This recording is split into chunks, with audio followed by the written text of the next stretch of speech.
from hillbilly crime. You can't hide from hillbilly crime. You may not know that there's a crew in town. The head hillbillies are making their rounds. Small town whispers loud and clear. The sheriff shot the judge in his chambers chair. Sheriff got a secret he won't keep. Judge shot dead in his disbelief. A lot of people have some stories to tell. Dog passed away, get the sound of a shotgun shell. All the secrets spill on down. Voices loud in this old town. From the courthouse to the ground. Rumors fly and they can't be bound. Neighbors hide behind their blinds. Whisper tales of troubled minds. Skeletons covering the mountainside. A treacherous reality in the pines. Winter reveals the hidden lies. Moonlight couldn't match the cries. Shadows caught in sunlit skies. There's no cover, no disguise. All the secrets spill on down. Voices loud in this old town. From the courthouse to the ground. Rumors fly and they can't be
Good evening, everybody. Welcome to the show. Welcome to the show.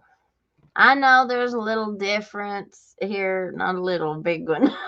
A big difference on our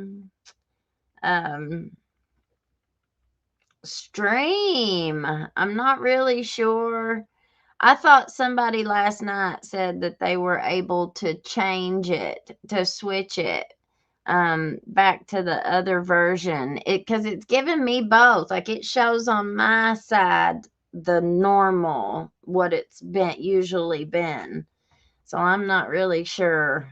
Sorry, y'all. It didn't give me no other choice before I started.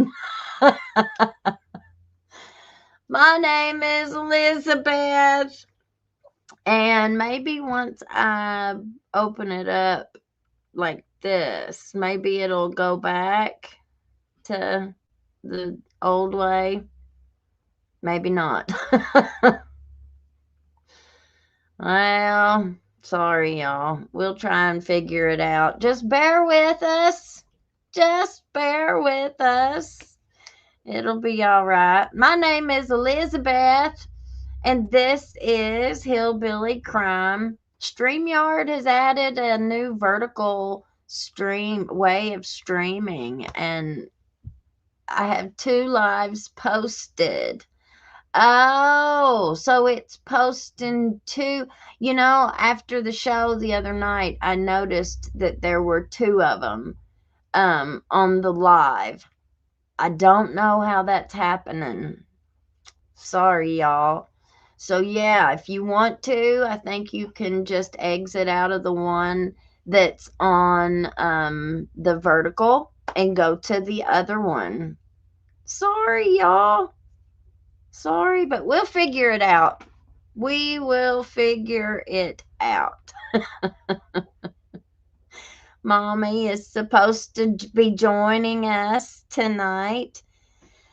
So that'll be nice. She hasn't jumped on yet. I'm pretty sure I sent it to her though. All right. Well, good evening, y'all. Good evening. Welcome to the show. My name is Elizabeth. If you have not been here before, we are glad you're here. If you've not subscribed yet, hit that subscribe button, y'all. And the like button. It gets us out to a much larger, there we go. There's Sweet Tater. Gets us out to a larger group of people. And I think, Mommy, give me 1 second and let me disconnect from.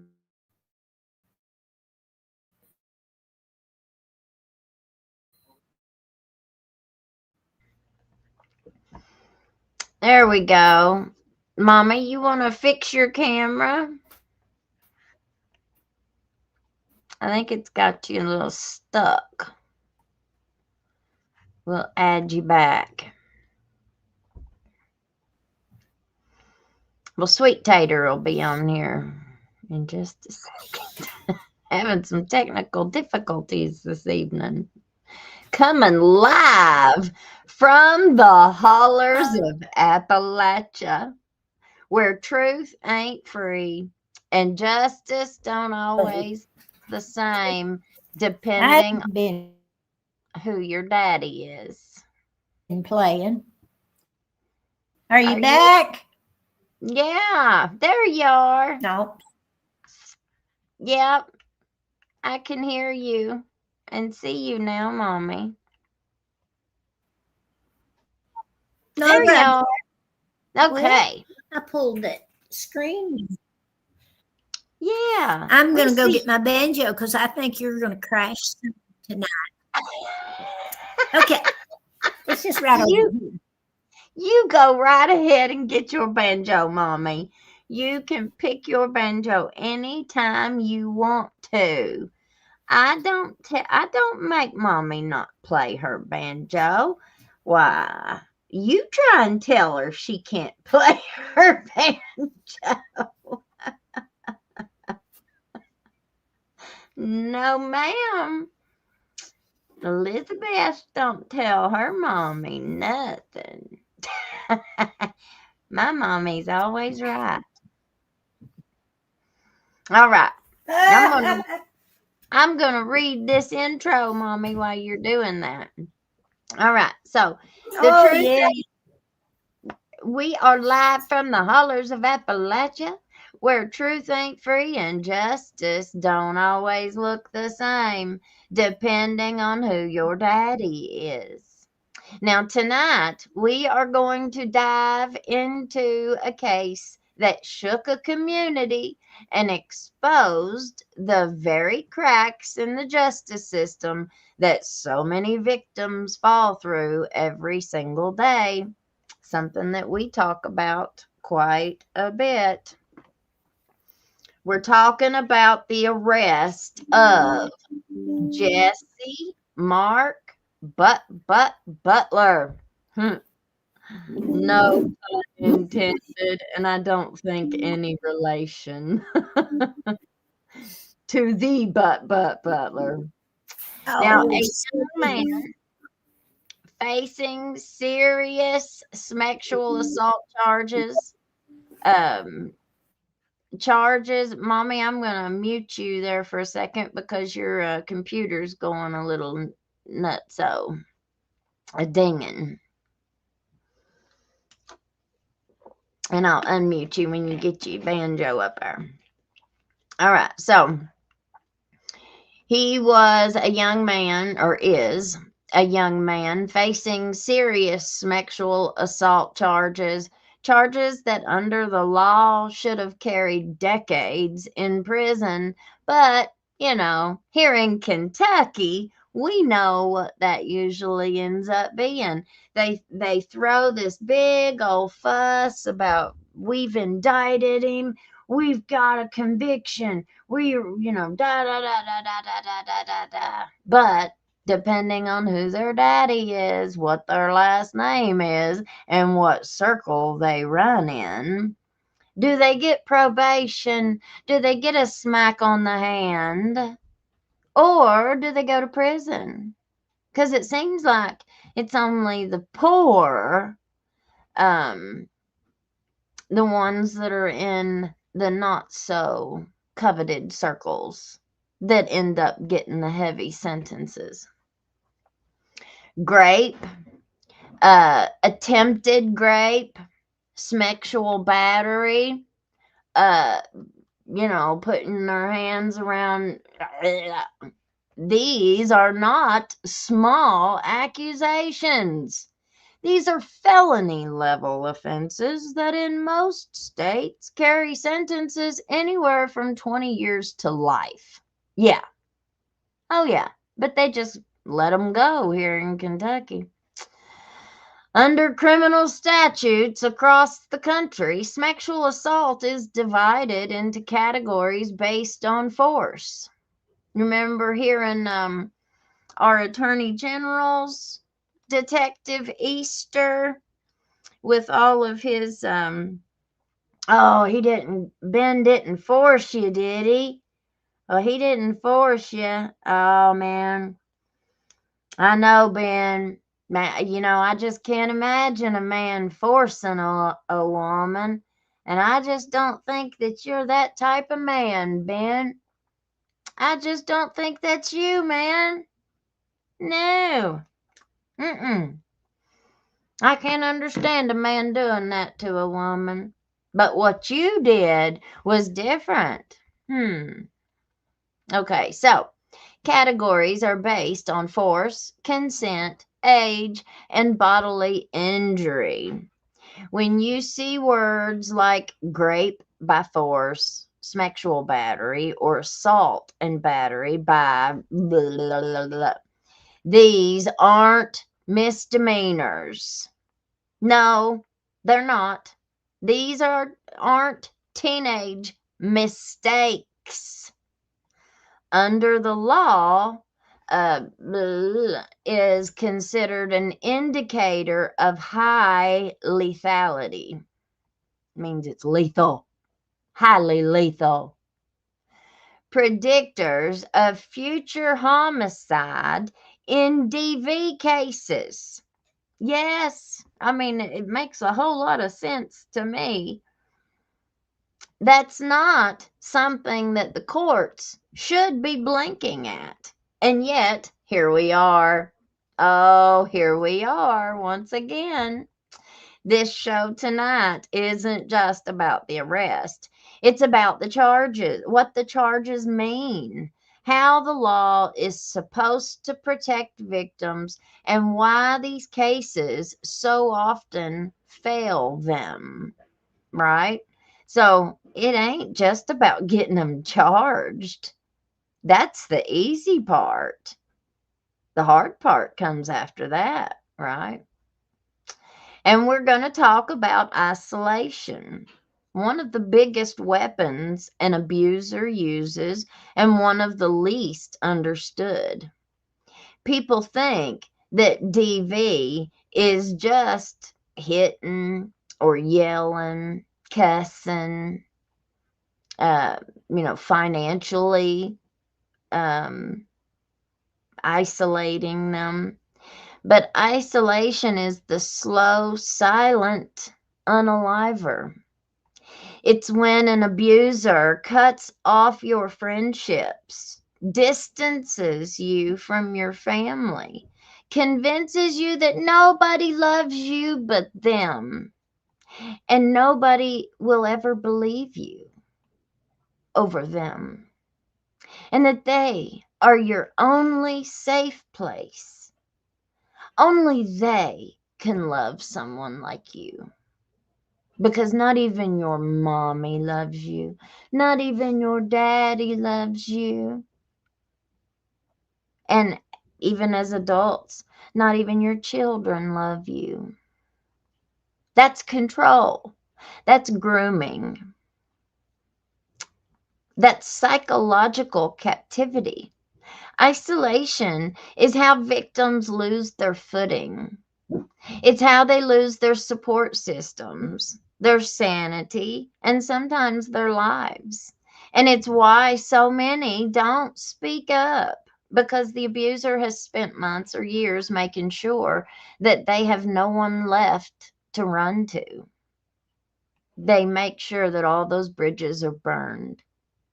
So tonight, we're not just talking about an arrest, we're talking about a pattern, a system, a cycle, and why cases like these demand public attention, because silence is the abuser's best friend.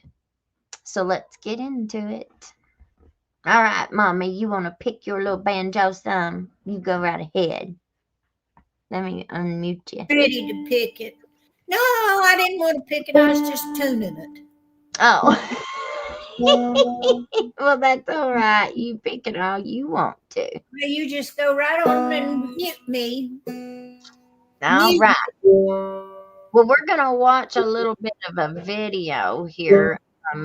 Court TV did one that's pretty good on Jesse Butler. And we're going to watch a little bit of it here.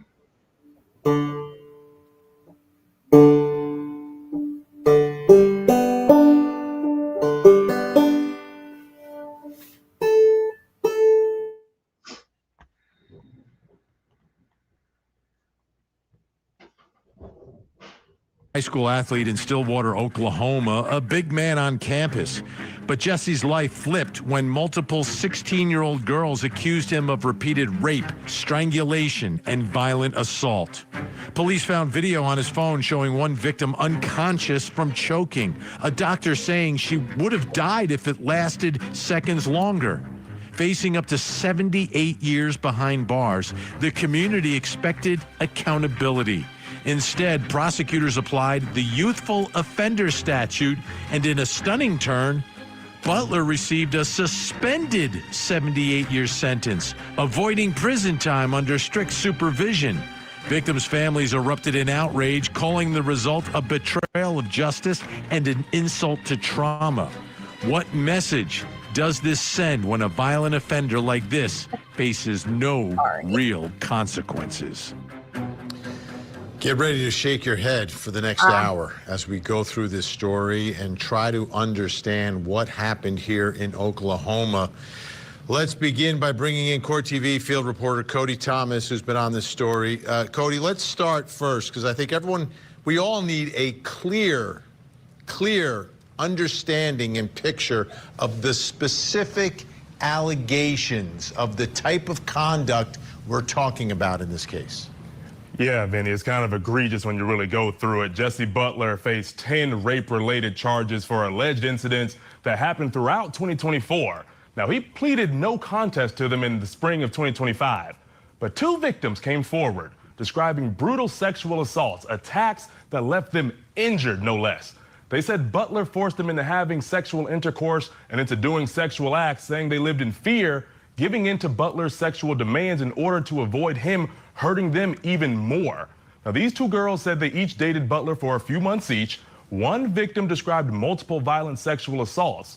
Now, she said one time she told Butler she did not want to have sex with him, but, and we'll quote from the rest of the arrest warrant affidavit now, Butler became angry, came up behind her, put his arm around her neck, and strangled her to unconsciousness. She could not breathe, scratched at his arms and tried to get away, but she could not free herself. The victim woke up on the floor of the living room after losing consciousness. Benny goes on to say she reported there were red marks across her neck after Butler strangled her. Approximately 15 minutes after strangling her, Butler initiated sexual intercourse with her. Butler had sexual intercourse 3 or 4 times. The victim complied out of fear that he would strangle her again or hurt her. Now, the victim reported Butler wanted to have sexual intercourse every day. She described feeling coerced to comply to avoid being hurt. In addition to sexual intercourse, the victim reported Butler forced her to perform oral sex on him. He forcefully grabbed her head and pushed her down onto his penis. And after that, We feel the story becomes a bit too graphic to read on our show.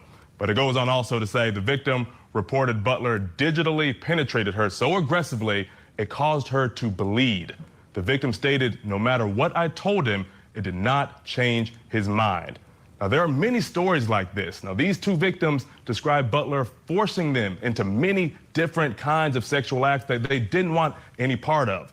And on top of all of that, investigators say they found a video they say shows Butler strangling one of the victims until she's unconscious. They say the timestamp backs up the victim's story. Now, I want to point out, Butler wasn't charged with rape by sexual intercourse. So prosecutors determined that while he allegedly coerced these girls into having sex with him, they ultimately consented. The charges were strangulation related and for kidnapping, sexual battery, and attempted rape and rape by instrumentation, among others. And again, Butler didn't spend any time in prison as a result of a deal between prosecutors and the defense. Butler is now 18, but he was under 18 when these alleged incidents happened. He was given a 78-year sentence that would have resulted in around 10 years in prison if served concurrently, Benny. And it's corroborated by the video.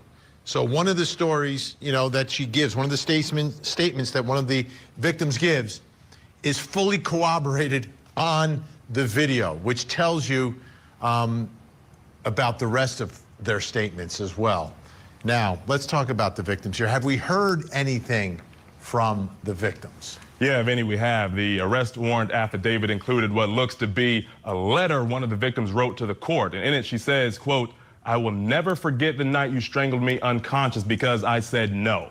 That moment changed my life. No. A medical professional later told me that I was just 30 seconds away from dying. 30 seconds. If you had kept your hands on my neck just a little longer, I wouldn't be standing here today.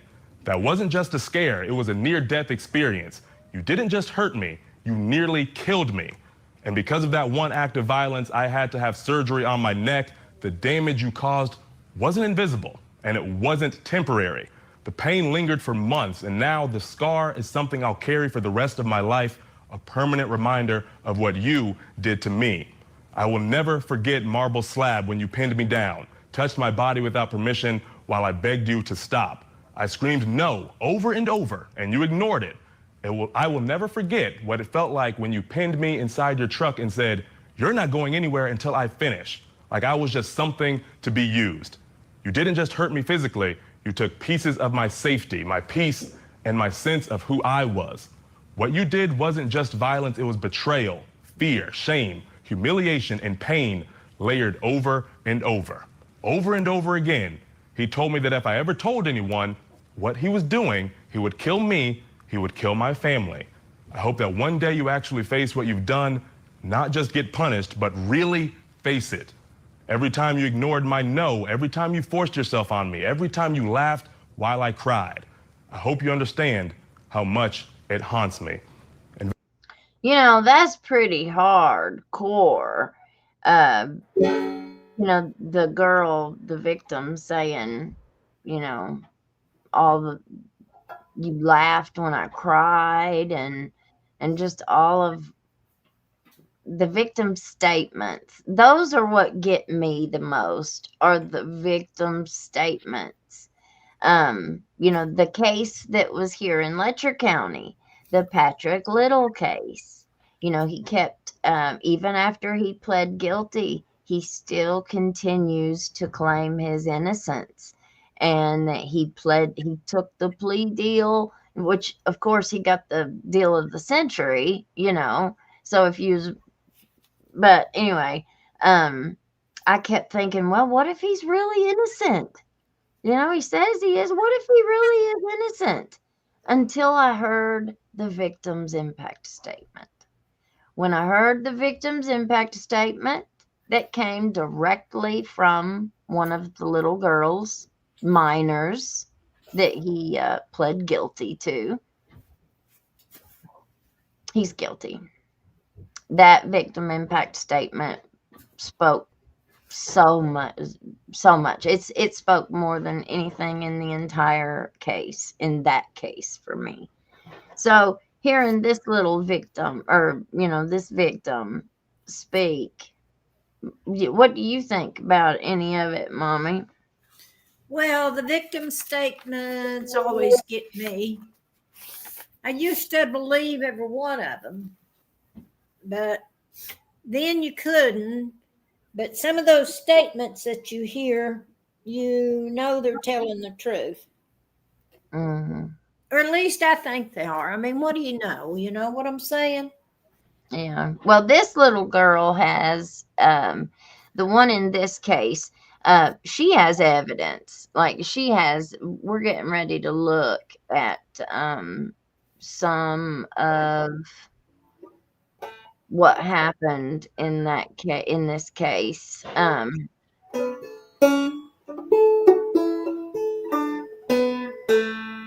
Mute me. Okay. Let me get it pulled back up here.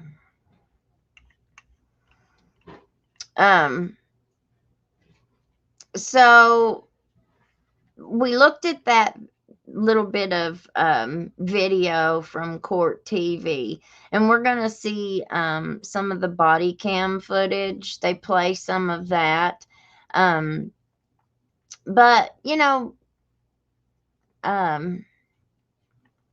let's see, Jesse Butler, a teenager from Stillwater, Oklahoma. He looks a little bit older than a teenager to me, but he's underage. He's a teenager. He was 17 at the time, so he's over 18 now, I'm sure. But he was initially facing dozens of serious charges: attempted rape, battery by strangulation. He was 17 at the time of his arrest, though charged as an adult. Let's see. We're going to look at the moment when he was arrested. They,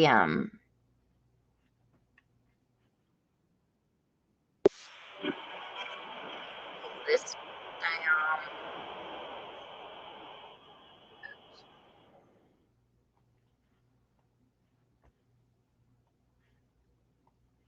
We're ready to honestly tell our story too. Yeah. Jess, it's Mom. Open the door. It's me. And if you'll just have him step out. Then.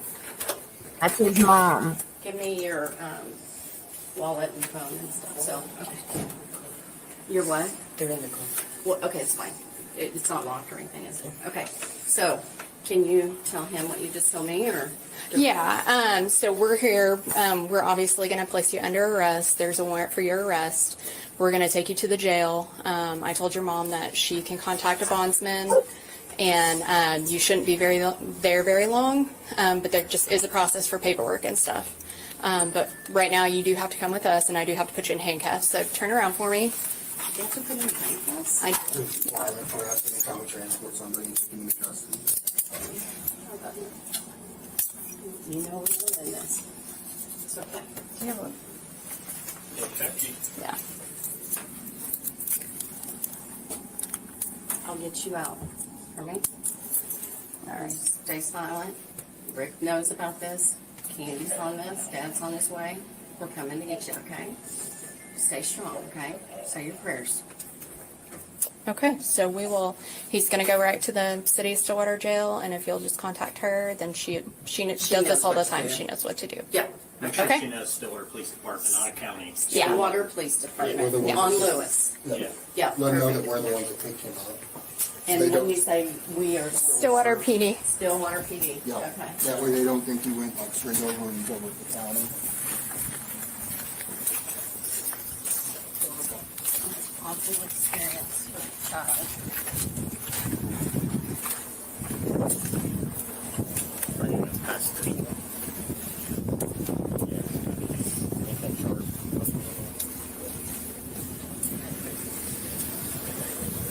Pass it down, spread your feet for me.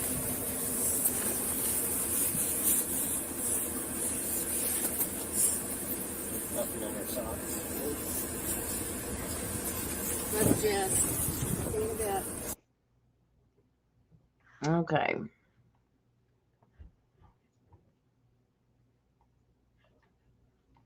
So we'll stop sharing that, and then we're gonna go back to the court TV one and finish that up. Vinny, some parents of the victims also wrote letters to the court as well. But Vinny, reading those words right there written by that victim, it's almost like you can just feel the pain and trauma with each word and each line that she wrote in that letter. And again, the allegation corroborated on video. All right, Cody's going to stick around tonight. Thanks, Cody. That gets us to our first question tonight. And I think this is the most important question. What about the victims? What about these two victims? What about victims in general, future victims? Nothing happened to this young man, nothing of consequence. Here to help answer that question, digital journalist Justin Shepard. Justin's been working to shed light on the story to help protect victims and prevent others from being harmed. And Pascal, the host of the Pascal Show, Justin reached out to Pascal to flag him about this story and has been on it. Justin, I think, you know, the story starts with the victims here. You know, what about the victims? And I feel like for these two young ladies, it's going to be a long, difficult road for them. And then the salt in the wound is that, oh, look who's out. Yeah, so I totally agree with you. And I think that for these two that came forward, it shows tremendous courage, and they were hoping to get justice. And what they really had happen to them was originally that 78-year sentence whittled down to 150 hours of community service. And I know that I'm oversimplifying that. But basically, that's what this is about, and what the state of Oklahoma, what Payne County, Oklahoma said to these victims, in my opinion, is that you don't matter. This guy's more important, and what he did to you is of no consequence. And that's really what it's saying to these girls, because they're girls, they're children, right? They're 16 years old when this happens. You can see that he's a big guy. He overpowers them, and there's no justice. This is not justice. No, you know, Pascal, it's 2025. That to me, it's 2020. I thought we had turned the corner everywhere, apparently not everywhere, in empowering victims and giving them, say, hey, we're there for you. The system is there for you. Prosecutors are there for you. They will fight for you. They will protect you. And that's not happening here. You know what's really frustrating about this whole situation is that this is showing proof positive that if you know somebody, if you are connected in some sort of way, you could practically get away with murder. You have these people who are courageous, these women, these young girls that are courageous to step forward and speak out. And now, like what Justin said so beautifully, they're basically being told that, hey, you're just another one. Because, hey, he's going to go out there and do this again. And I'm not surprised if he's not out there doing it again right now as we speak. I want to show you an image, Justin. This is from OklahomaWatch.org. And it's Jesse and I guess it's his mother. And they're in the hallway in the courtroom. There's another woman with them. The mother's on the left. He's got like his shades on. Like, what? To me, like a picture can speak volumes. Is there a sense of entitlement, of empowerment over the situation? Like, what's your sense, Justin, of what was going through the mind of this, what do I want to call him? Well, he's convicted, this convicted offender, this convicted, monster. What's your take on his take on what's happening to him? So the other woman in the photo, as I understand it, is his sister, the one that's on the right. And here's kind of what I think's going on here, and obviously this is my opinion. Jesse Mack Butler is the son of Mack Butler, who is the former director of football operations for OSU, for Oklahoma State University, which is in Stillwater, Oklahoma, where they live. I kind of feel that what this is a situation of, it's a good old boys club. It's about who you know. When you're talking about a town like Stillwater, Oklahoma, that relies on a college like this, you have a person, the mom, my understanding, works for OSU still. The dad used to be a coach, director of football operations. That's going to carry a lot of weight in a town like that. And I feel that there's a lot of entitlement that, hey, and if you watch the body cam footage, he's like, mommy's going to get you out. Mommy's going to get you out of trouble. So there's no accountability from what I see, even from the side of the parents. Like, she knows, what he's being accused of. She knows why he's being arrested. And then allegedly, and this is according to one of the parents of one of the victims, that there was even an incident at that home where he was trying to force himself on one of these girls. She was screaming, struggling, saying no. Mom walks up to the door, knocks on it, says, hey, is everything okay in there? Jesse responds and says, yeah, everything's fine. And she walks away. This is under her own roof. So I feel like you have a lot of entitlement there with who the Butler family is in Stillwater, Oklahoma. I want to show another picture. This is a picture of one of the victims. Obviously, the face will be blurred out. It's from the New York Post. They say they got it from the victim's family.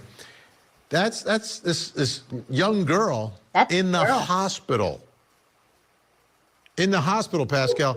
This isn't a case of like, oh, he said, she said, oh, maybe it was. No, maybe. No, there are actual injuries. There's video document. Like, there's no doubt about what happened here. And that's why he pleaded no contest to a certain extent, because he knew the evidence was there. He got a sweet deal, we understand. But at the end of, like, this is real. This isn't like, oh, it's in the gray area. It's not even close to the gray area. Oh, this whole thing is as clear as black and white. There is no reason for him to even be able to be out here breathing in this freedom air, being free right now. I still just don't understand. This whole thing angers me beyond, I can't even put into words. Now I'm going to stop at for just a second, and mommy's busy. Okay. So, that picture that we see on the screen right now, that is one of the girls that he attacked. And I don't see how this is, this shows me a pattern. It shows me like an MO, right? It shows, what he likes, let's see, let me get up here. We're going to pause this for a second and really talk about what we're looking at here. I've got some other pictures of her that we're going to look at. And they may not all be of her. I'm not sure. There were several pictures that are in the post. But when cases like this hit the news, especially when the accused comes from a well-known family, everybody wants to pretend that it's a one-off situation, like a fluke. It's just a mistake, a misunderstanding. But anybody who has lived long enough in the real world knows better. We know that this becomes a pattern. Violence doesn't start with violence. It starts with control. It starts with entitlement. It starts with little boundary violations that get bigger and bigger and bigger, until somebody gets hurt, and the whole world then says, well, we didn't see that coming. I would have never expected that. Oh, they saw it all right. They just didn't want to say it. They didn't want to admit it. And when we talk about sexual assault and DV, people always ask, why didn't she leave? Well, why didn't she say something sooner? But the truth is, most of the time, she tried. Most of the time, she tried to tell her family. She tried to talk to her friends. She tried to pull away. But abusers are masters of isolation and manipulation. They'll tell you your mama is against you, that nobody loves you, that your daddy don't love you, that your best friend is jealous, and that your boss hates you.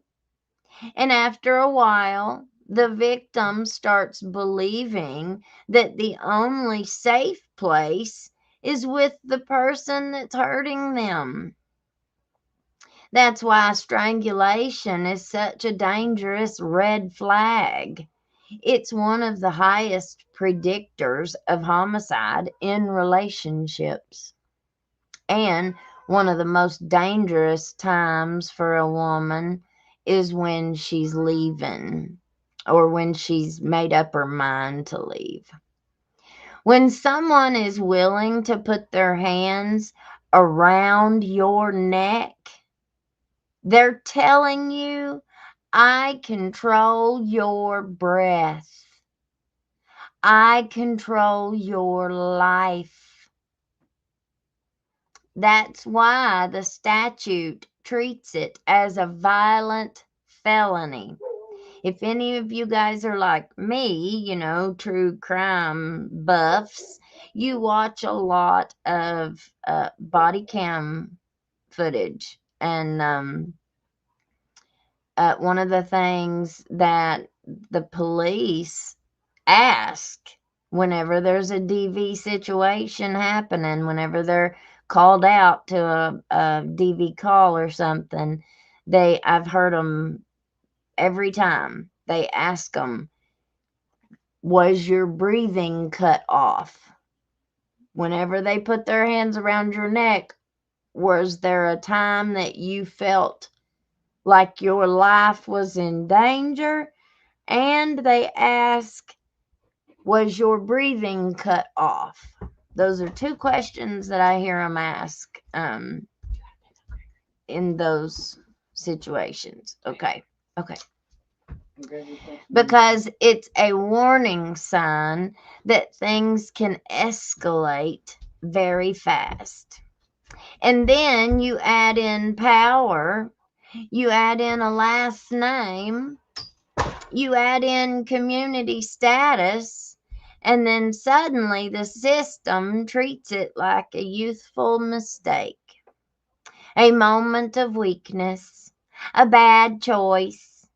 No, this was not a mistake. This was not a moment. This was a pattern. And the fact that he cried for his mommy during the arrest doesn't erase the fear those victims felt in the moment they thought they were about to die.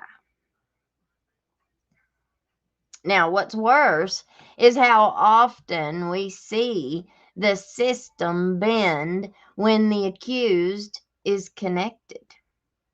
Victims are told to be quiet, to let it go, to protect reputations, to not ruin a young man's future because he has his whole life ahead of him. Let's not ruin this young man's life over a mistake that he made as a child. But nobody ever asks about the future of the person that he hurt. What about the future of these victims? They have to live with it for the rest of their lives, and oftentimes their lives are destroyed. So tonight isn't just about what happened in Stillwater. It's about what happens in every small town, every holler, every church, every family where abuse hides behind respectability. Respectability. It's about recognizing the patterns before they escalate. It's about understanding the law, understanding the warning signs, and understanding how abusers isolate their victims so completely that leaving feels impossible. This is not just true crime. This is real life. And some of us have lived some version of this story. So as we continue tonight, I want you all to think not just about the case, but about the people in your own lives, past or present, who showed these same kind of warning signs. Because the more that we talk about it out loud, the fewer people get trapped in silence. All right, so let's keep it going. I'm going to unmute Mommy here. Oh, Yes, because I have to go and get Gregory real quick, but it only takes me 5 minutes to get up there and get back. So I'm going to leave you on here, Mommy, and I'm going to let you run with it for 10 minutes. You think you can go for 10 minutes? what am I supposed to do? Talk to people or? Yeah, you got your comments there on your screen. Do you see comments? You're in the show, it says. No. You don't have comments over on the side? Well, maybe they're on the right. Are they on the right? Yeah, open up your thing there on the side. Well, there's all these things over here that were annoying you. It says comments at the top, it should say. But if not, that's okay. You can just talk. You know what we've been talking about. Well, yeah, I know what y'all been talking about, that boy that's really been a bad boy. And he's attacked a lot of women. Mm-hmm. And he cried when they arrested him, cried for his mommy. Well, that's sort of a odd thing, don't you think?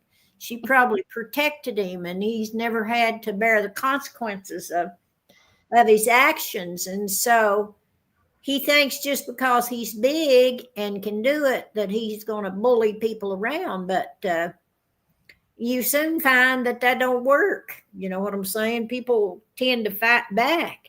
Particularly you get a hold of them little fiery ones, and they'll fight you back. And they'll tell on you too. Yeah.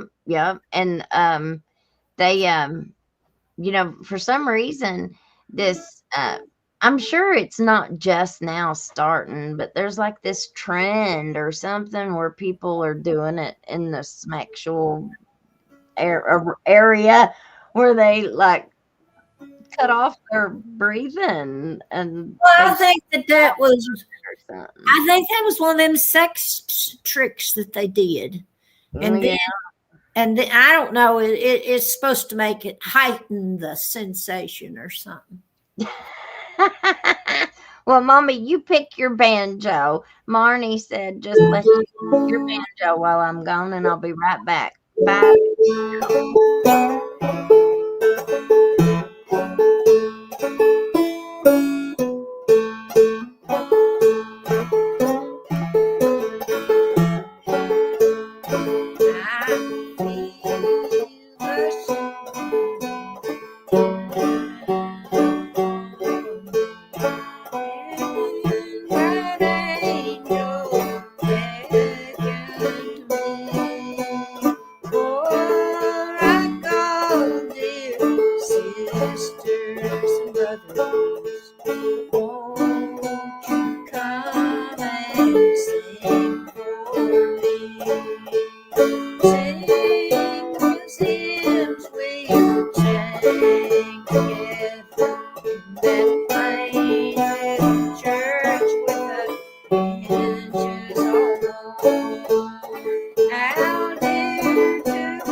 I feel the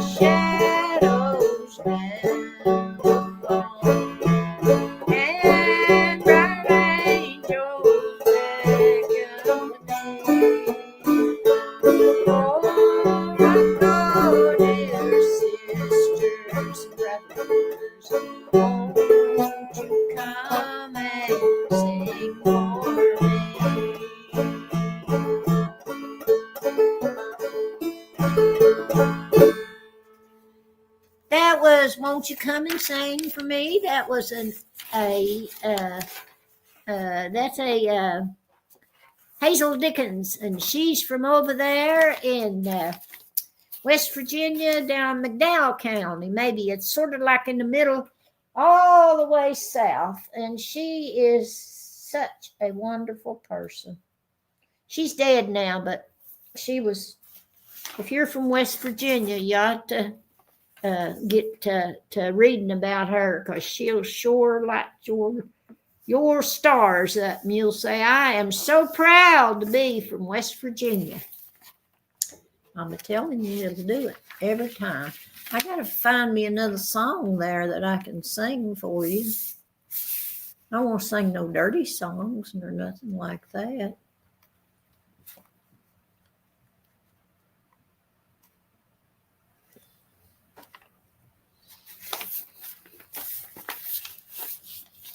Well, I don't know what I'll sing. I don't know what I was. Oh, I'm going to do this one. It's called Old Slewfoot, and it's a funny song. Tell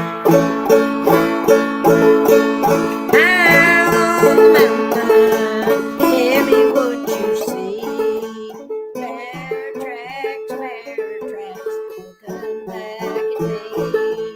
Better get your rifle before it's too late. Bear's got a little pig headed for the gate. He's big, round, little, and broad across front, running 90 miles an hour, taking 30 feet and jump. Never been caught, he ain't never been free. Some folks say I'm not like me.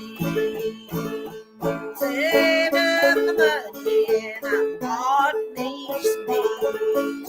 Started making honey up in the trees. Cut down the trees, but the honey's all gone. Slewfoot done himself at home. He's big, round, little, broad across the front, running 90 miles an hour, taking 30 feet and jump. Ain't never been caught, he ain't never been free. Some folks say he's not like me. Winter's coming on and it's 40 below. Rivers froze over, so where can you go?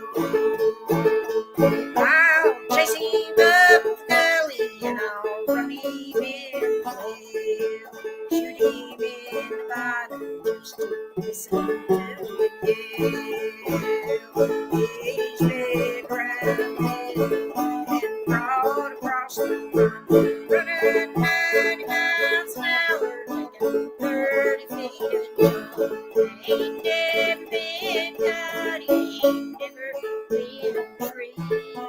Some folks say it's not like me.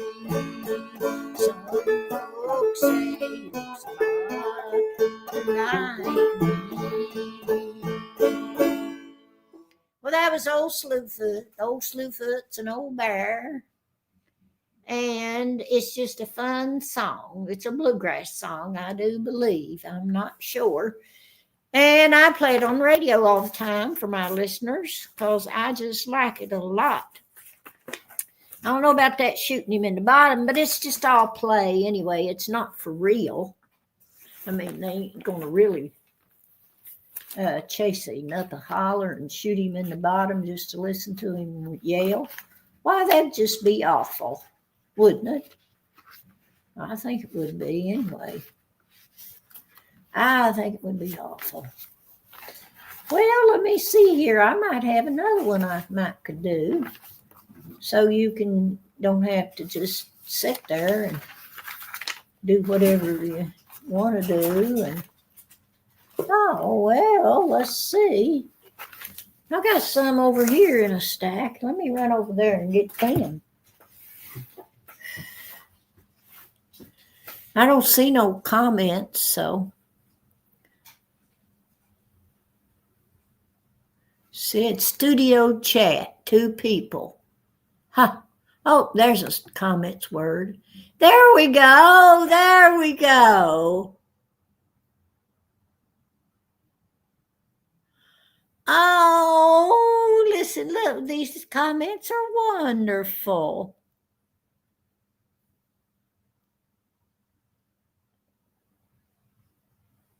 Let me go over here and see if I can find another song that's in that same key so that I don't have to tune or do anything like that.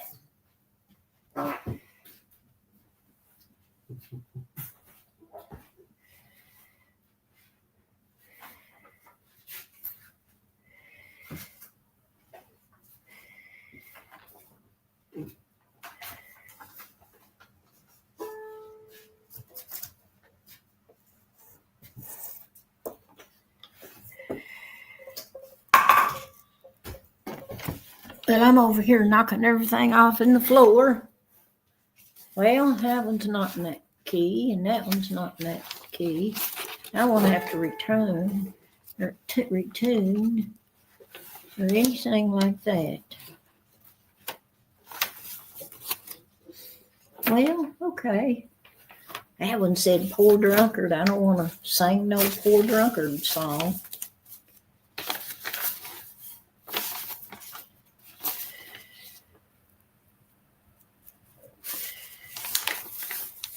The thing about a banjo is I can do anything in G and A from here, but if I want to do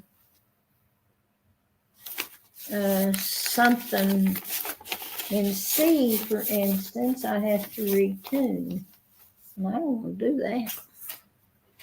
But I wouldn't mind it, but I just very rather not. Let's see what I got over here.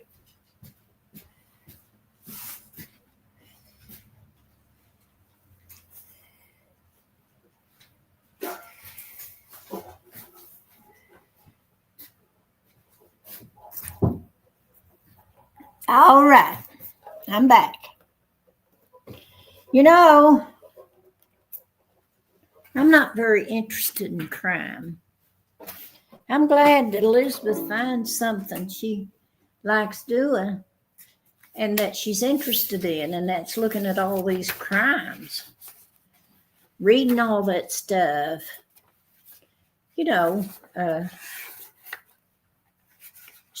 reading all that stuff, you know, all them old court records and everything. They're not written where you can read them very good. But there you are. That's the way it goes. There's something for everybody, isn't there? I just feel like that today I'm in heaven. I'm in heaven, living my little old simple life here with my bunch of dogs and my bunch of cats and my friends. I have a lot of friends in the county. You know, people that I've had in school and stuff. I was born in East Virginia, North Carolina, I did go. There was a young lady in her age did not know. Her hair was dark color, and her cheeks were rosy red. On her breast she wore white lilies, where I long lay my head. But my heart for my darling, my door welcome in. At my gate I'll always meet you. You're the girl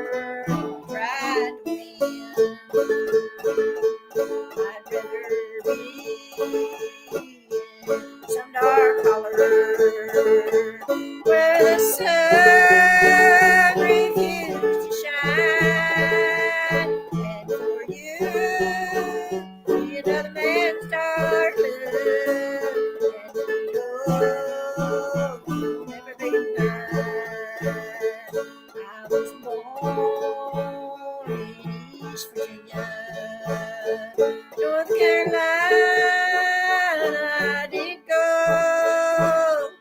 There I spied a fair young lady, and her age I did not know. And her age I did not know.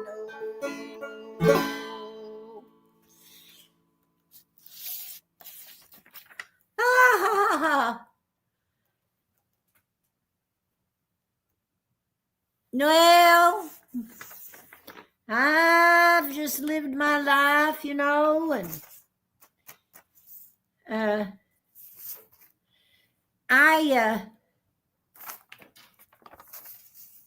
am going to be anything that's going to tell my story. This is who I am, is what it's called, I think. Oh, looky, she's back. Well, I did a good job. They want me to be the star of the show and play music more often. We're gonna do a whole show, a whole channel, a whole Sweet Tater channel. We just gotta get us a house where we can live together. I can't do it for No, I ain't living with you. Well, you can come stay with me whenever you want, Big or old come dogs. visit. Big old dogs. That's why we need us a house so we can get rid of them. Put them outside. I thought you were going to put them in a home. Oh.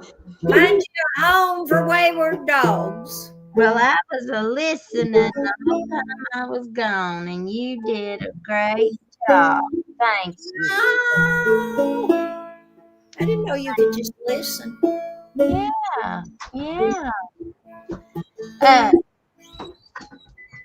Miss Julie says, I always look forward to seeing you on here. When you aren't, I sure miss you. Hi, everybody. I see somebody on there said, hi, Sweet Tater. They do, Miss Candy Cane. They all love seeing you on here. Mommy doesn't, sometimes she worries that people are going to not think good. Oh, I don't care whether people think I'm good or not. I just want to play. Well, good. More fun when you play for people, I think, than when you always just play by yourself. Yeah.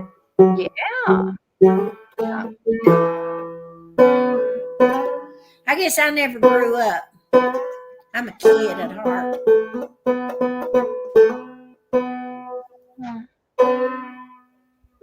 That's my banjo crying. Well,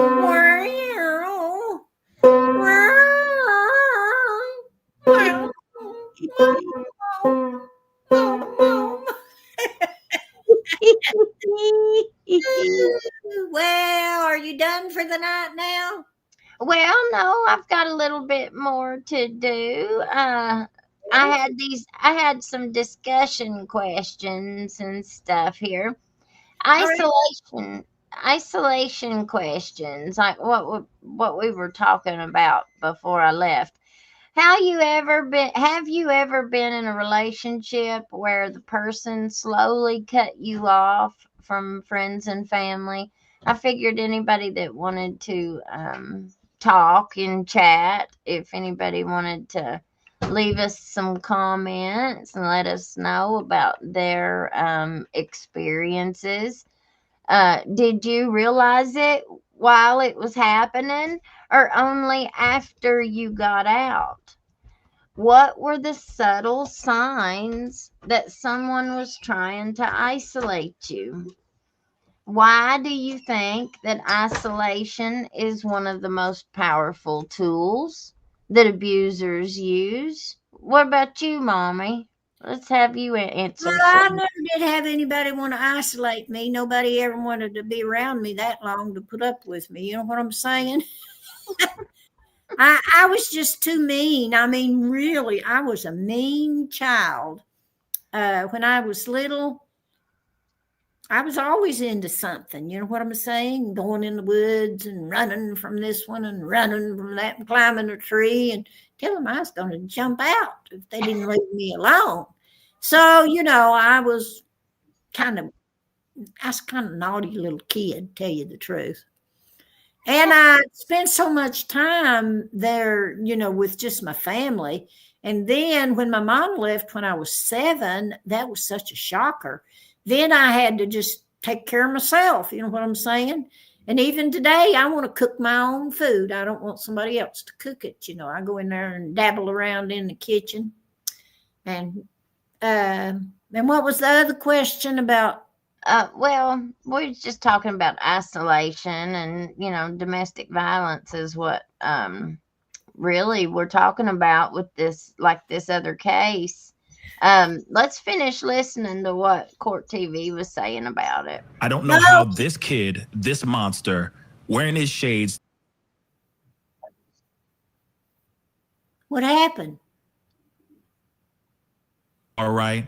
How he really thinks that he can get away with this kind of stuff and be able to live his life. And as soon as he turns 19, these charges will just get completely wiped clean and he'll be able to go on with his life.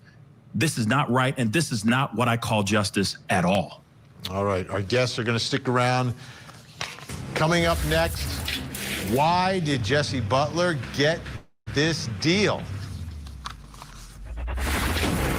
In her mother's life, TV. Cody Thomas. Cody, let's get to the deal now, because everyone's been talking about the deal, and that's what everyone is upset about, obviously. What was the deal here? Well, Vinny, the agreement kept Jesse Butler out of prison, actually. Now, KJRH, 2 News Oklahoma, reported this. A deal made between the prosecution and defense resulted in no jail time, but counseling instead. Now, Butler's father is a former football director at Oklahoma State University, leaving some to believe his connections led to a lighter sentence. Now, they noted his charges were, quote, downgraded to a youthful offender. Now, all of this upset many people in that area of Oklahoma, and some gathered for a protest. Take a look. As a, victim myself, I believe that women have the right to, to stand up for themselves and justice to be served, honestly. And none of these girls are getting the justice that they deserve. The plea deal is just, it's not okay. It's not enough for him.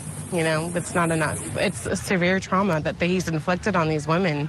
And for him to get a slap on the wrist, it's not okay. I feel terrible for those young women. Like, almost losing your life, having a video being recorded of you almost losing your life, and your assaulter being able to just walk with no punishment, a slap on the wrist, and 150 hours of community service. Like, that's just ridiculous. DA and the assistant DA have such a history of either not filing charges against survivors or just allowing the rapists to walk free. I know that because I filed my case here when I was 17 and she wouldn't even file my charges. Vinny, listening to those women speak, there's clearly a bit of unrest in the community surrounding this case here. I mean, it's not a question of if he did it. We know he did it. There's video. Clearly, people are upset about this in that community. Yeah, it is a deal of deals for this now 18-year-old. And that brings us to the next question in our investigation. Why did Jesse Butler get this deal? Here to help with our investigation is retired Oklahoma judge and practicing attorney Ken Adair and Oklahoma State Representative Justin Humphrey, who represents the state's 19th district. Representative Humphrey has been very vocal about this story. Thank you both for being here. Ken, if I could begin with you, explain to me and the folks at home not from Oklahoma what this youthful offender statute is, what it means, how it's used, and how it was applied to this case. We have juvenile justice statutes in Oklahoma where minors are treated in the juvenile justice system. And we have some people that are juveniles who are close to the age of 18 who tend to fall through the cracks and don't get the benefit of the juvenile justice system. So we've created this youthful offender statute, which judges have to follow it if a person is eligible for it, and the presumption that a minor cannot form the requisite intent or the mental state to commit a crime, it's a rebuttable presumption. And if the state can dredge up enough negative past information, prior involvement with the law, they can try him as an adult. It appears to me from the record that he may have been ineligible, or the state could not justify trying him as an adult, which made him eligible for the youthful offender statute. What's really interesting to me is that he pled no contest to these crimes. They also amended the information, which is the charging instrument, and I don't have access to the amended information, but the charges apparently weren't the same as they started. Also, the probable cause affidavit that was read earlier in your segments here were the initial allegations, but there was an investigation that took place. And I'm going to speak generically because these are children, these are teenagers that we're talking about. And Debbie Vincent, the prosecutor, has a very serious reputation as being a hardcore You know, I want to stop at and just comment on what he just said there. He said these are teenagers. He's even a teenager. This boy, the boy who did this, he's a teenager. I have teenagers. I have 2 teenage boys, 14 and 15 years old. And I think, I have to go back to what I've said from the get-go. It's all about exposure. It's all about what we expose our kids to. This boy had to have been exposed to, this kind of let me unmute you there, Mommy. It's not wanting to unmute you. Did you mute yourself? It won't let me unmute you. You'll have to unmute it from your side. There. Oh. There you are. You're better off not listening to me. Well, the boy is a teenager. And it's pretty serious what he's doing. Yeah. And if it escalates, then he's going to be killing somebody. And then where's daddy going to be? But his daddy was some sort of a coach or something, wasn't he? Yeah, he was a big football director. He wasn't even a coach, I think. Oh, well, anyway, that boy is a big old boy. And he could have been good in football and stuff like that. You know what I'm saying? Because he's big enough. But he might not have been very good. And his daddy did those things to him.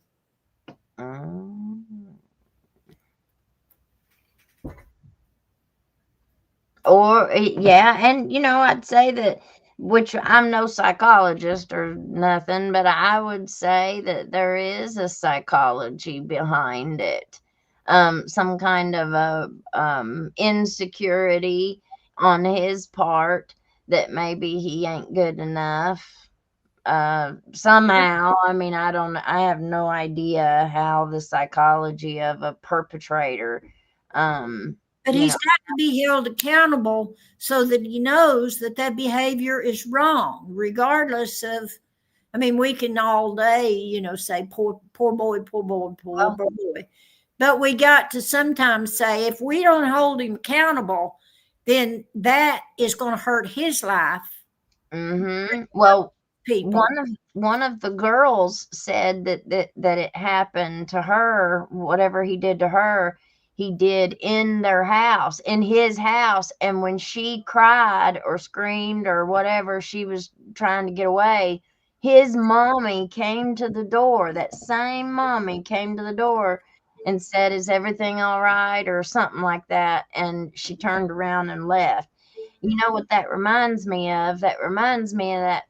We won't say his name, but the first boyfriend that I ended up having right up the road from where we lived, we moved in with his mom and dad, and that was my first domestic violence relationship. And his parents knew what he was doing to me, and they stopped it. Now, I can't say that, they turned their head back and walked away when it was happening, because they didn't. If they saw him putting his hands on me, then, you know, usually his dad would intervene. But the parents, how many times does it happen that the parents make excuses for their kids? And because we don't hold them accountable as parents and as children, then the law the jail will end up holding them accountable. Law enforcement. We hear that around here all the time. You got anything you want to say, Mommy? No, that was all. Okay. Prosecutor, decades of prosecuting sex crimes, prosecuting crimes against women. She is not a pushover. And the district judge that sentenced on this no contest plea, and that's interesting, and I want to talk about that. But Judge Colling noted that he followed the dictates of the youthful offender statute. So he was sentenced to 78 years in prison. There were 10-year sentences, 10-year sentences, other sentences that are being run concurrently, but he was sentenced on no contest pleas. No contest pleas on sex cases is very rare, because if you plead no contest and you go to your sex offender treatment, you go to your counseling and you say, I didn't do anything, you're going to get kicked out and you're going to fail your probation, and off to the hoosegow he goes. So that's curious to me, and what I suspect is, and I don't know, and I think it's wrong to speculate about what did and didn't happen, because we're never going to get the whole story about what happened from these children, these teenagers, about what happened. But for whatever reason, the prosecutor apparently did not think that she could get a conviction, prove beyond a reasonable doubt every element of every crime alleged with these two victims that happened over from the time he was 16 until he was in his 17th year. So I think it's unfortunate, because the judge did what he had to do. The prosecutor did, apparently, and this is not a slouch of a prosecutor. There are lazy prosecutors. There are weak prosecutors. Debbie Vincent is not one of those people. She has a reputation of being very tough. And so you heard some anecdotal stories about people that said she wouldn't prosecute her case. I don't know that case, but I do know prosecutors have a duty to not file cases they don't believe they can get a conviction on. Let me do this. Because we can't get the full. Yes, go ahead. I'm sorry. I just want to. I don't want to run out of time. We're always running against the clock here, so I just wanted to get Justin in. And Justin, your thoughts about why this happened the way it happened, and your thoughts about how it's all turned out here. Well, first of all, we had a grand jury that was canceled just weeks before this. So in the same time period, we're trying to get a grand jury because of these type of cases that are systematic throughout this county. And so, again, it's systemic. I appreciate what your judge there is talking about as far as the how a young man gets adjudicated or not gets adjudicated, held responsible. This guy did heinous crimes. He was 17. It's my understanding, I thought they did adjudicate him and later come back and sentenced him under youthful offender. I'd have to go back and check on that. But the problem is we see a pattern in this county. If you want to go look at, I could give you names right now. We're not going to air those names. But if you want me to start naming names of cases that are just as horrific as this, I can easily name that, including in their own DA's office that they had an ADA that was caught with approximately 150 videos of child pornography in 2022 and is yet to be prosecuted. I would think that'd be high on my list to prosecute. So that's why we were there trying to get a grand jury in that county. We obstructed that. The judge illegally threw that grand jury out. And that's what we're trying to do again, is to expose this very corrupt system that is in Payne County and again across the state of Oklahoma. These things are going across the state of Oklahoma. I support our judges. I've 35 years. We got awesome judges. We got great people in Oklahoma in the court system, but we cannot allow our court system to be corrupted, and these people need to be held accountable. Yep. All right, Ken, I'll give you, we have about 40 seconds left here. I'll give you the final word. I just think it's a disservice to these judges who did what they had to do under the law that was there to protect minors from being held accountable as adults. Now your other guest, Representative Humphreys, worked for DOC, retired from the Department of Corrections. He knows how abysmally evil that place is, and we don't need to be taking 16 and 17-year-old people and putting them in there because they're going to get out. They're going to eventually get out, and they produce defective products. We give them the raw materials of accused criminals, convicted criminals, and they come out defective. And this process is to help protect children. Now, if he messes up, he's gone. He's going to prison. He's got to do what he's supposed to do. And there's more to the story that we will never know because they're juveniles, they're minors, and there's stuff behind the scenes. I'm just saying, looking at these pleas and the way it played out, there's something else going on here that is not corruption. And I think it's easy to say corruption, but it's different. It's easy to make an allegation, but it's very difficult to prove an allegation. All right. Justin, I'll give you 10 seconds. Go ahead. Yeah, I've got abundance of proof. I agree with the judge on the prisons are bad places for bad people. But if you rape 2 women and you're 17-year-old, I think you need to be held accountable. I've got a young man, Eric Proctor, that got 330 years for aiding and abetting rape here in Oklahoma. So we'll give a juvenile. He was a juvenile also. I agree with the judge. We need to clean up our prison, and we need to have evidence. It's easy. I agree with him. You have evidence. I'm a guy who goes to court a lot. I wouldn't bring forward and call corruption if I didn't have evidence. I agree with everything the judge is saying, but I do have evidence. Gotcha. Ken Adair, Justin Humphrey, appreciate your time and your passion. Still to come, why was this arrest handled with kid gloves for his crimes? Here's the story. In the heart of Oklahoma's college town, neighbors were rocked by the revelation that star teen athlete Jesse Butler was accused of a campaign of sexual violence against 2 teenage girls. He pleaded no contest to 10 rape-related charges, including a count of violating a protective order. His victims' voices filled with pain and with fear. The video, the medical reports, the phone records all told a story of cruelty and suffering. Yet, when the sentence came outside the courtroom, families wept. Under the youthful offender law, Butler's 78-year term was suspended, and he remains free under supervision until he turns 19. Protesters flooded the courthouse demanding the system protect its girls. If brutal sexual assault doesn't demand some prison time, what does justice truly mean? I told you at the top you'd be shaking your head all hour. Let's bring back in Court TV field reporter Cody Thomas, help us walk through the story. Now, let's talk about the day he gets arrested. What are the circumstances surrounding his arrest? Well, Vinny, of course, there were 2 victims who were in romantic relationships with Jesse Butler for a few months each, who initially brought these allegations against him. But before we get into those circumstances surrounding the arrest, let's take a look at that body cam video from the day he was arrested in March of 2025. We're ready to obviously tell our story too. Yeah. Jess, it's Mom. Open the door. It's me. And if you'll just have him step out, then. Give me your wallet and phone and stuff. So, okay. Your what? They're in the car. Well, okay, it's fine. It's not locked or anything, is it? Okay. So, can you tell him what you just told me, or?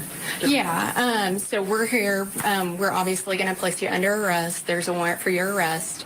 We're going to take you to the jail. I told your mom that she can contact a bondsman, and you shouldn't be very long, but there just is a process for paperwork and stuff. But right now you do have to come with us, and I do have to put you in handcuffs. So turn around for me. You have to put him in handcuffs? There's violent harassment and common transport somebody in custody. You know we're doing this. It's okay. Yeah. Yeah. I'll get you out for me. All right. Stay silent. Rick knows about this. Candy's on this. Dad's on his way. We're coming to get you, okay? Stay strong, okay? Say your prayers. Okay, so he's going to go right to the city Stillwater jail, and if you'll just contact her, then she does this all the time. She knows what to do. Yep. Make sure Okay. she knows Stillwater Police Department, not a county. Stillwater Police Department on Lewis. Yeah. Yeah. Let them know that we're the ones that picked him up. And They when don't- you say we are the ones. Stillwater PD. Stillwater PD. Yeah. Okay. That way they don't think he went like straight over and he's over at the county. Awful experience for the child.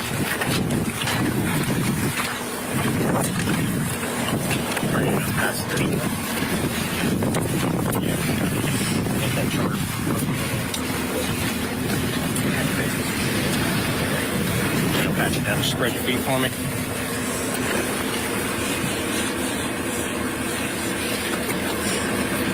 Nothing in your socks. Yeah, Vinny, so police seem a little gentle there given the heavy circumstances here, but let's talk about the first victim. Now, she was underage, so she was not named in the arrest affidavit, but the document shows that she and Butler dated from January to March of 2024. On September 12th of that year, a school resource officer took a report from the victim who says Butler twice attempted to rape and assault her. And after an investigation, several other sexually violent incidents were presented between Butler and the victim in February of 2024. All of that, of course, according to the affidavit. Now, the second victim dated Butler from March to September of 2024. She reported her incidents to the school resource officer at the same time as the first victim. Now, this victim's allegations concerned domestic assault and battery by strangulation. An investigation into her story found more instances of physical aggression and violence, so much to the point where this victim said she felt coerced to have sex with Butler to avoid being strangled and further abused. Now, Jesse Butler was 17 years old at the time of his arrest. He's 18 now, but let's take a look at the charges he faced when he was arrested as outlined by the arrest affidavit. Now, for the first victim, you have domestic assault and battery, a misdemeanor, followed by several felonies, including domestic abuse and strangulation, sexual battery, rape by instrumentation, sodomy, attempted first-degree rape, and kidnapping. Charges related to the second victim include all of that except the first-degree rape and the kidnapping charges. Now, we know that Butler pled no contest to the 10 rape-related charges and is serving, of course, that suspended 78-year sentence without being behind bars, Vinny. All right, what a contrast. Cody, thanks so much. Great work tonight. And the contrast between the level of these charges that the arrest is for and the nature of the actual arrest. And it brings us to the next question in our investigation. Why was this arrest handled with kid gloves? Is it because he's just 17? Here to help answer that question is Pascal, the host of The Pascal Show, and former law enforcement officer and host of the Strong Enough podcast, Claudia King. Claudia, I'll begin with you. You saw the list of the charges. That's what the arrest is for. And then we all watched the way the arrest went down. Why do you think that he was treated that particular way? Is that normal? Is that not normal? Is it because he's 17? What are your thoughts about how that arrest went down?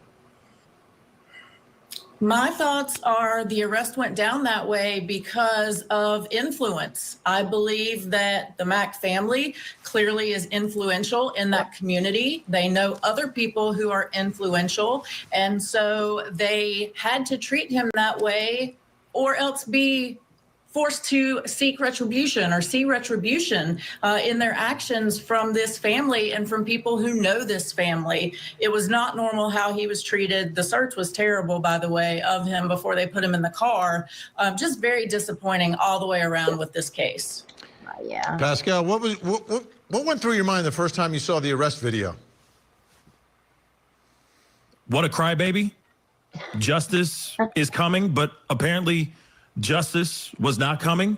You know, what's really frustrating about this is that we are consistently seeing countless times repeat offenders getting a slap on the wrist. Yep. And this is exactly what we're seeing right now. And what I fear is that the likes of this kid, Jesse, is going to do something even more violent. He's going to do something even more egregious, even more nefarious. I mean, look at the likes of Keon King. Look at the likes of Jake Haro, what he did to Emmanuel Haro.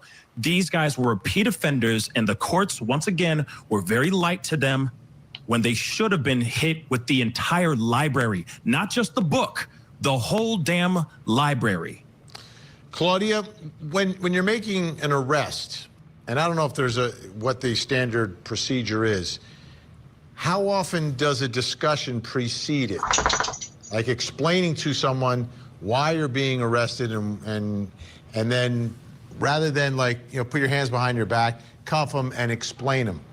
Because we watch a lot of body cam videos, and this just struck me differently, but I don't know if it's normal for these circumstances. Just the physically, like when he gets cuffed and when he gets told, and the way that goes. I didn't think it was normal. I mean, obviously, you always want to be respectful to the individual that you're arresting. Technically, they are innocent until proven guilty. So you want to be respectful. You don't want to purposely hurt them, but at the same time, you don't need to be all sweet and kind and talk to their mommy first and explain everything to her and let her go in the house and get him. I just thought the way that they treated him was absolutely not normal. Again, you don't have to purposely try to hurt him, but you should treat him like the criminal that he is currently alleged to be. He is a dangerous person at this moment, and that's how he should have been treated, and he definitely was not. Yeah, Pascal, you talk about things like kidnapping and attempted rape, and these are extremely serious, yet there doesn't seem to be that same level of seriousness at the actual arrest. Like there was, you watch body camera videos all the time too, and obviously some circumstances a little more hyped up than others. If there's a chase, I understand there was some coordination here, but still you don't know how that suspect is going to react. It was really strange to me. He's a baby. Yeah, I mean, again, this is the whole, as you said, this whole kid gloves type of thing, instead of actually treating him exactly how he is, as a criminal. I don't understand why they would sit there and try to be kind to him. Absolutely put him in handcuffs. Absolutely pat him down, do the search, because he's supposed to be a criminal. He is a criminal. So it doesn't make any sense that this kid is still out here being able to be a kid. Yeah. He lost that privilege when he did those things to those multiple people that stepped forward and spoke out against him. Pascal, host of the Pascal Show. Make sure you check it out on YouTube. I agree. They're fussing about the arrest. And so for anybody who's not aware, there's a couple comments in the comment section. Out of everything they could talk about this case, they choose to speak on the by the book arrest. Let's see. On another comment. Why are they putting such emphasis on the arrest? It seems pretty standard to me. I mean, I know the kids in Aspen, are they supposed to beat him up or something? Here's a better one. My dog Rex. Bad arrest. Was they supposed to beat him to death while handcuffed? I understand why you're saying that. Bella, come on, man. And I understand kind of what they're talking about. But here, I'm going to take it to a different, let me unmute mommy. I'm going to take it a different way than what they're saying. I don't have a problem with them being nice to him, you know, like speaking. Not, Mom, you're going to have to unmute yourself if you want to talk. It won't let me. There you are. My problem with it isn't them being, you know, polite and nice to him. I have a problem when they come off going, you effing blah, blah, you know, every other word is the F word, and they're screaming and, you know, being real abusive. I have a problem with them when they come off doing that, because, you know, they don't like you for what you're being charged with or whatever. The problem is the favoritism. It's the favors, the special treatment that he got for who his daddy is. You know, they were all kind of giving him, what's the word I'm looking for, Mom? Giving him courtesy. They were giving him a courtesy. usually they're not going to let your mommy go in and get you. You know, they're not going to sit there and give your mommy, you know, kind of the rundown.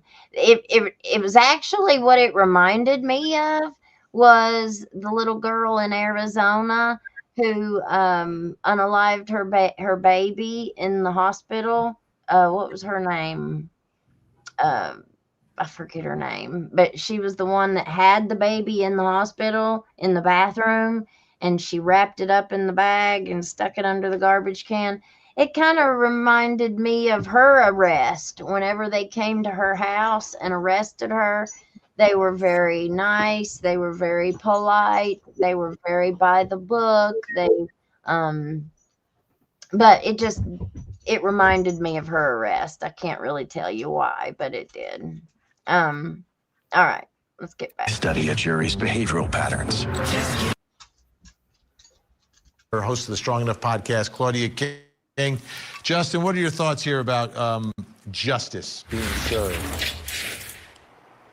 Well, I don't think that justice was served in this situation. I think that when he was facing 78 years, that was more like justice, because now what you have is you have two young girls, both left with a lot of trauma, emotional scars, one of them with physical scars on her neck from the surgery that she had to get because of the injuries he inflicted on her. Okay, so let me show you this real fast.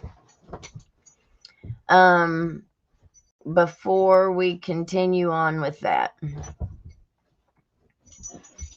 here is the little girl.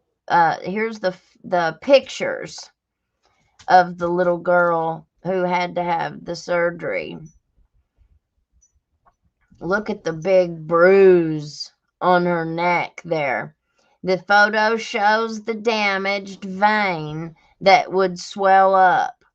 Doctors said it was directly related to the strangulation. If you still have that knot in your neck, you should get it checked. Absolutely. There's a picture of the judge who did this, and she's a woman, which is just shocking to me. This was another Seth Robert Swaim, teacher girls how to fight back instead of cheerleaders, teach them to fight. Judo, boxing, men don't have. I'm not sure what this boy did. He was in one of the articles. I'm sure it's going to tell us, though. A big update. Jessie Mack Butler. And it was worse than we knew. That's a picture of her neck there. And there's one of the little girls in the hospital. And there's the other one that we see the pictures of. And there's her neck. That must have been from the surgery she had to have for the strangulation. And then that must be a better picture of it after it's been healed some. But, so that is the little girl. And I wanted to go up here and read this. It says, Jessie Butler, well, we know what all he was charged with. The doctors say she was 30 seconds away from death with what he did to her. The injuries shown in the attached pics said she's had to have surgery as a direct result of that strangulation. She's still dealing with the trauma and the physical damage. Bella, quick. While the man who did it is out walking free. He was originally facing 78 years in prison. 78 years. And he got out with nothing. That's pretty big. You know, that reminds me of the Patrick Little case. See, that's what I'm always talking about. The sentencing ranges and the differences in discretion that the judges have. Patrick Little was facing like 30 years, I think. 30 years. And he got off with 5 years probation, house arrest, and work release. 5 years, not 1 day in jail. Same as this little boy.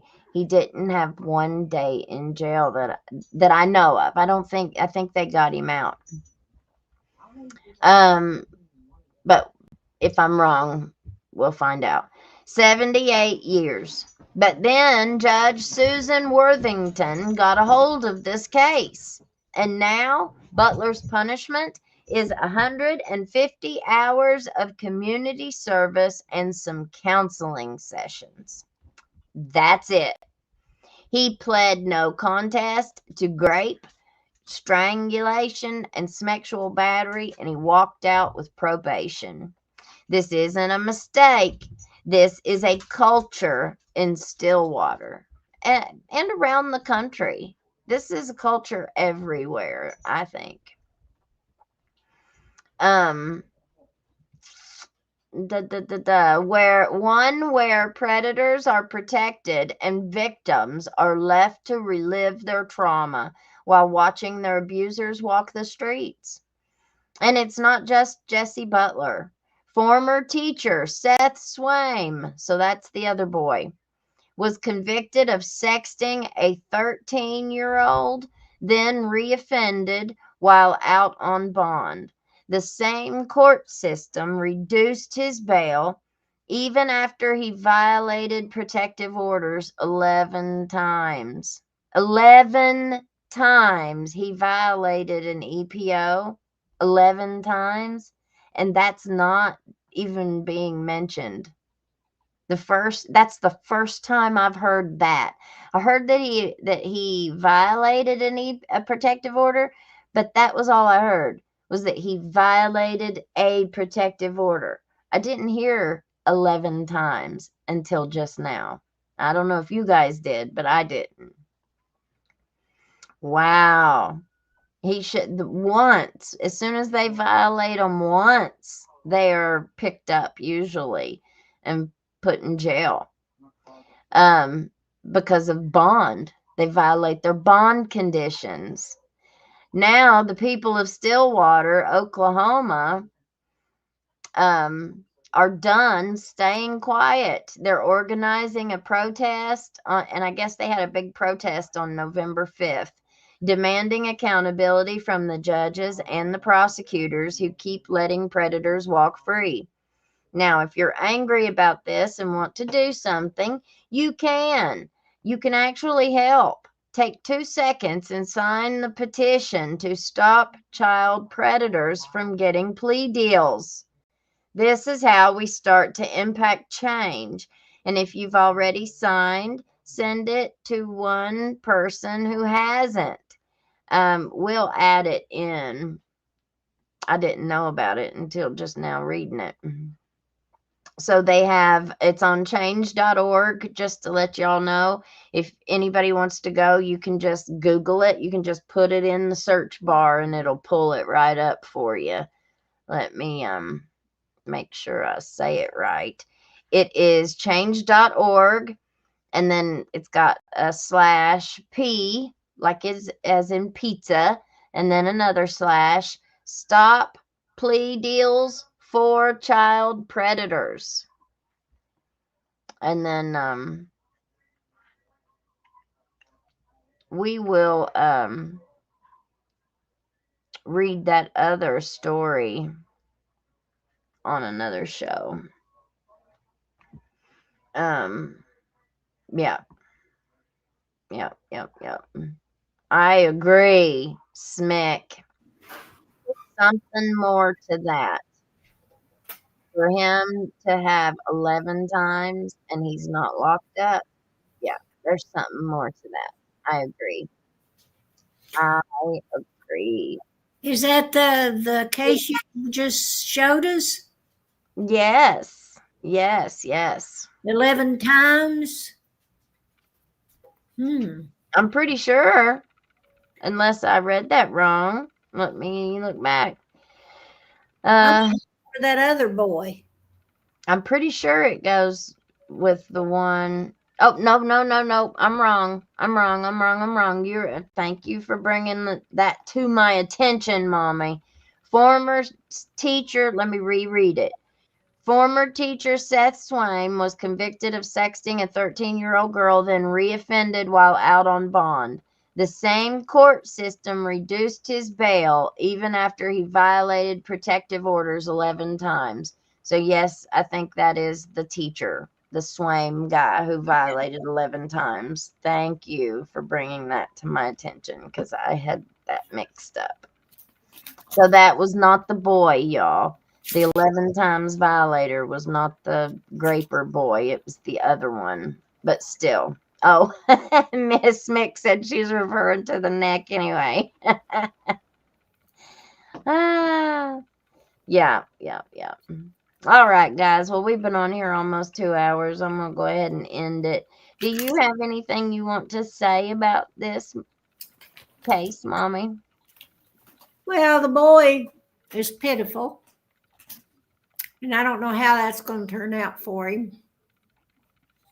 And the people should get up in arms because I feel sure that he was given privilege. But they're under pressure too. So when they went to arrest him, wasn't a normal arrest because somebody was there videotaping it. So how could it be normal? There's going to be extra because they wanted to protect themselves.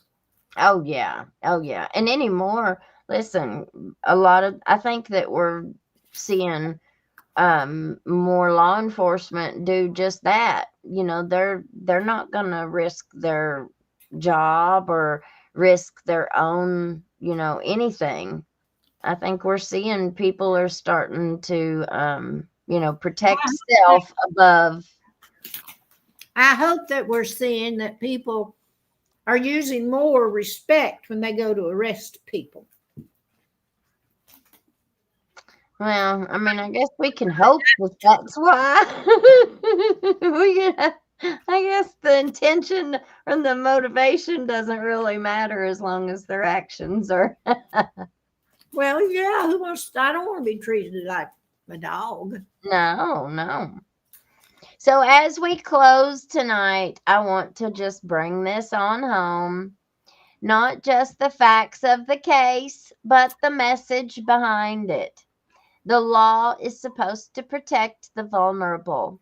Statutes around rape and sexual assault and domestic violence exist because the state recognizes the severity of the harm and the lifelong trauma that follows. But the law doesn't mean anything if the people enforcing it turn their eyes away, get starstruck by a last name, or treat violent crimes as if they're mistakes that can just be erased with therapy and a curfew. When someone faces charges like sexual battery, rape by force, or strangulation, the statutes are very clear. These are felonies designed to remove a dangerous person from the community. They're meant to stop the cycle before it ends with another victim, another obituary, or another mother standing over a coffin that she never should have had to see. And in almost every case involving sexual violence or domestic violence, or domestic abuse, isolation is the common thread. Abusers isolate because isolated victims are easier to control, they're easier to manipulate, and easier to silence. And when the system reinforces that silence, whether intentionally or by incompetence, the abuser wins twice. So if you're watching this tonight and you feel that knot in the pit of your stomach because something sounds just familiar, maybe you've been pulled away from your friends. Maybe you've been made to feel like you're the crazy one, the dramatic one, the problem. Hear me very clearly. That is not love. That is control. And control is the root of abuse. To the survivors out there, you're not alone. Your voice matters, and your story deserves better than a system that looks the other way. To the viewers, most importantly, educate yourselves on the laws. Know what the charges mean. Know what isolation looks like. And don't be afraid to speak up when something seems wrong. See something, say something. Independent journalism exists because the truth needs somebody willing to tell it, even when the powerful don't want it to be told. Now, I'm Elizabeth, and this is Hillbilly Crime, where we shine a light into the dark corners other folks try to avoid. Thank y'all for being here. God bless. Stay safe. And remember that the truth ain't free, but together we can afford it. All right, y'all. Thank you, Jesus, for another day being able to come together in your name. Lord, we pray for healing tonight. We pray for healing and we pray for salvation. We pray for those who are lost. You know, even though I believe in Jesus, even though I know I'm saved, I still get lost. I still find myself stuck. I find myself struggling with resentments, bitterness, and, you know, things that I can't let go of. But that's why I have to give it to you, Lord. I give it all to you. And I try to not take it back. You know, don't let me take it back, Lord. I give it all to you. It's all in your hands. And however your will plays out, I pray for your will. I pray that you help me, Lord. Help me to just continue on the path that you've got me on. Don't let my feet stray. Don't let my feet falter, stumble. Keep me straight. Don't let me get distracted, Lord. I pray that you will put your hand of protection up around about us, and that no weapon formed against us shall prosper. I love you, Jesus. I pray that you'll forgive me for my sins. Help me to be a better me tomorrow than I was today. Whatever doors you open that you want me to walk through, Lord, I pray that you'll help me to walk through them. Give me the strength. Give me the courage. I thank you, Lord. I thank you for all the blessings that you give me. I try really, really hard not to ever be disappointed and not to ever be feel sorry for myself, Lord, because all it takes is just to open your eyes and look a little bit further and you'll see somebody that has it worse than us. And so I'm so grateful for everything that I have. I'm very grateful for it. I know, Lord, that it could be gone in an instant. So I'm thankful, Lord. I thank you, Jesus, just for everything. I thank you for your presence in my life, that I'm not alone. I praise you, Jesus. Even at my rock bottom, you're always there. Hallelujah, Lord. Hallelujah. I pray for the lost tonight, Lord, that those that don't know you, that they'll want to know you, that they'll want to get to know you, Lord. I pray that the Holy Ghost will draw them and soften their hearts to where you can mold them into who they need to be in you. And me too. I pray that you'll mold me into who I am in Christ, who you want me to be. Everything that the devil means for evil, that you're going to turn it around for the good of those who love you and those who are called according to your purpose. Help us to learn that the world doesn't revolve around us. We're just a speck of sand in a whole big beach full of sand.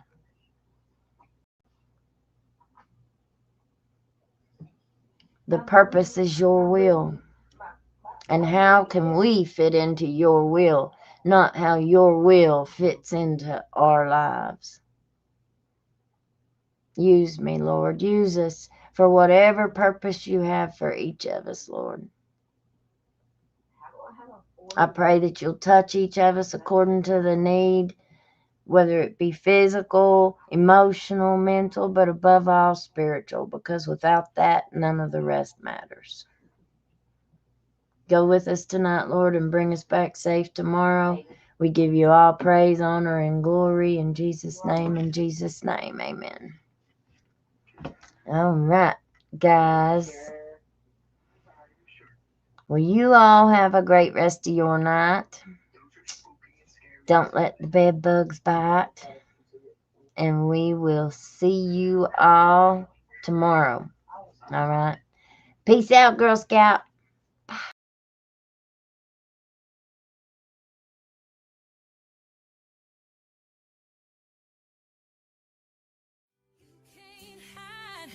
From hillbilly crime, you can't hide from hillbilly crime. You may not know that there's a crew in town. The head hillbillies are making their rounds. Small town whispers loud and clear. The sheriff shot the judge in his chambers chair. Sheriff got a secret he won't keep. Judge shot dead in his disbelief. A lot of people have some stories to tell. Dog passed away, get the sound of a shotgun shell. All the secrets belong down. Voices loud in this old town. From the courthouse to the ground. Rumors fly and they can't be bound. Neighbors hide behind their blinds. Whisper tales of troubled minds. Skeletons covering the mountainside. A treacherous reality in the pines. Winter reveals the hidden lies. Moonlight couldn't match the cries. Shadows caught in sunlit skies. There's no cover, no disguise. All the secrets belong down. Voices loud in this old